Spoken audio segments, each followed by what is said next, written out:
Olá pessoal, estamos aqui hoje com mais um vídeo da pauta trabalhista e hoje vamos tratar de dois temas específicos.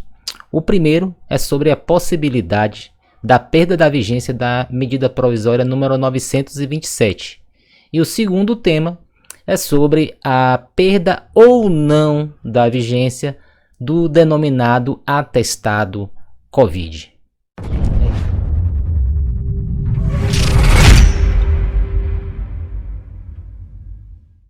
Bem, então vamos ao primeiro tema. O que está acontecendo nos bastidores do Congresso Nacional? Tudo indica que a medida provisória número 927 ela vai perder a sua vigência, pois o prazo fatal para análise pelo Congresso Nacional é o dia 19 de julho. E o que aconteceu ontem? Ontem, o presidente do Senado, Davi Alcolumbre, retirou de pauta a medida provisória número 927. Vamos ver aqui na tela. Muda a lei trabalhista e regula teletrabalho é retirada de pauta e perderá a validade. Veja, não é nenhuma suposição. Essa notícia ela foi publicada no site do Senado. Primeiro, relembrando do que se trata essa medida provisória número 927. Ela foi a primeira, digamos assim, a primeira medida mais importante, medida provisória que foi adotada pelo presidente da República para, digamos assim, combater os efeitos da pandemia do coronavírus na seara trabalhista. Foi aquela famosa MP que tinha um dispositivo que foi revogado no dia seguinte por outra medida provisória. Aquele que previa a possibilidade de suspensão do contrato de trabalho, mas o empregado não receberia nada durante esse período. Ao mesmo tempo, essa medida provisória estabeleceu outras medidas, como o teletrabalho, a possibilidade de teletrabalho, de ser imposto o teletrabalho e não acordado entre empregado e empregador, a possibilidade de antecipação de férias também está previsto, ou seja, antes mesmo de adquirir o período aquisitivo, o empregador já poderia e pode hoje ainda antecipar as férias.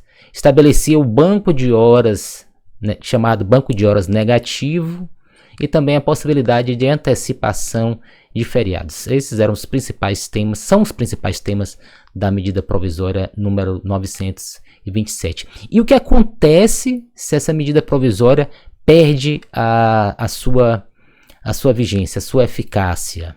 Primeiro, só um adendo, em notícias da grande mídia, foi noticiado que é a intenção também do Poder Executivo não apoiar a aprovação dessa medida provisória. Por quê?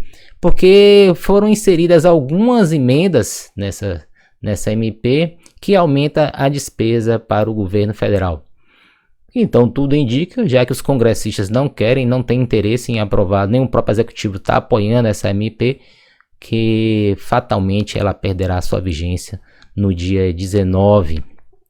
Primeiro vamos ver qual é o procedimento adotado quando há essa perda da vigência ou quando uma MP é rejeitada. Simplesmente no dia que isso acontece, o presidente do Congresso Nacional envia um ofício ao presidente da República informando ou da perda da vigência ou da rejeição da medida provisória.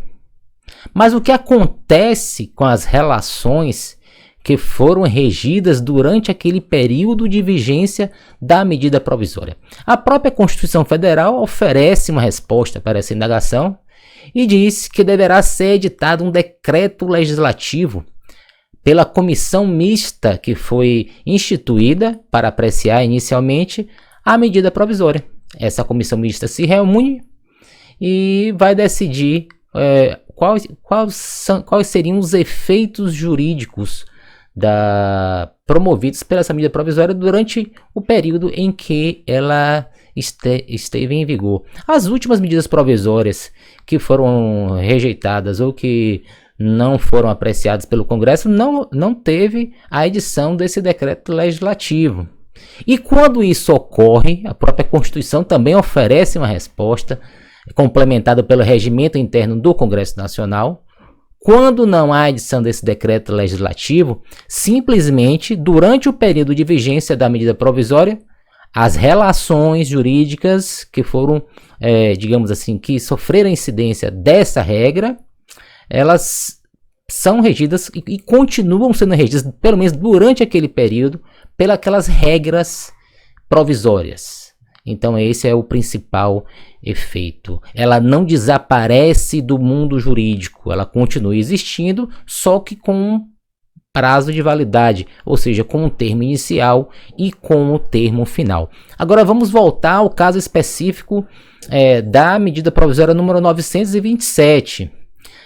No nosso entendimento, as principais medidas ou os objetivos principais que foram inseridos nessa medida provisória, eles foram atingidos, que seria aquelas primeiras situações em que a empresa não tinha, digamos assim, meios legais de contornar a situação do fato de estar com as suas atividades paralisadas, né? Digamos assim, remediações, não eram medidas eficazes, tão eficazes quanto aquelas que foram instituídas na medida provisória número 936, que prevê, que foi transformada na lei 14.020. Essas são mais eficazes, que é a suspensão do contrato de trabalho e a redução da jornada com redução salarial. E, portanto, essas outras medidas previstas na MP 927, elas ficaram para trás depois dessas outras mais eficazes que eu acabei de reportar. Talvez esse seja o motivo do desinteresse do Congresso Nacional pela aprovação dessa MP número 927. Então, nesse caso, as empresas, a partir do dia 19, não poderiam mais antecipar férias cujo período aquisitivo não tinha sido adquirido pelos empregados, ou seja, voltariam aquelas regras normais que tratam do teletrabalho, que ele tem que ser acordado entre empregado e empregador, acabaria esse banco de horas negativo e voltaria eventual banco de horas, digamos assim, o regular. Agora vamos para o segundo tópico do nosso programa Pauta Trabalhista de hoje. Surgiu uma dúvida se o fato do presidente da República não ter prorrogado o prazo para digamos assim, para que a Previdência Social assuma a responsabilidade desde o primeiro dia pelo pagamento do salário daquelas pessoas que contraíram o vírus do coronavírus, se esse fato teria o condão de perder a eficácia do dispositivo que está contido na lei. Vamos passar aqui na tela esse dispositivo. Essa é a Lei 13.982, ela complementou a lei e modificou alguns dispositivos da Lei 13.979, que é a lei básica da pandemia. E no artigo 2º, tanto no segundo, no terceiro e no quarto, ele estabelece algumas medidas durante o prazo de 3 meses. Veja bem, no artigo 2º ele fala, durante o período de 3 meses, a contar da publicação desta lei, será concedido auxílio emergencial no valor de R$ 600 mensais. Já está se pensando agora em prorrogar por mais 3 meses.